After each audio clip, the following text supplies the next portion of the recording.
Bên em trên những sửa các loại đồ cơm điện cao tần nội điện nhập vào. Đây vừa sửa cho bác khách cái nồi cơm điện 120 bữa điện nội địa Nhật 100V cầm nhầm và điện nhà 20 chạy tốt. Mình test thử cho bác xem cảm điện này.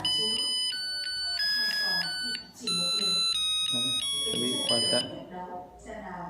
chạy mình chặn. Nên bác nào có nhu cầu sửa các loại đồ điện gia dụng nội địa Nhật thì alo liền cho số điện thoại 098 66 11 014.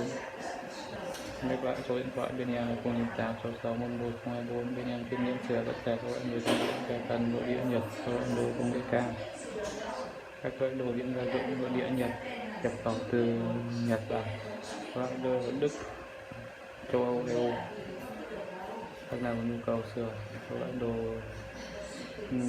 điện công nghệ cao thì alo liền cho số điện thoại 098 66 11 024.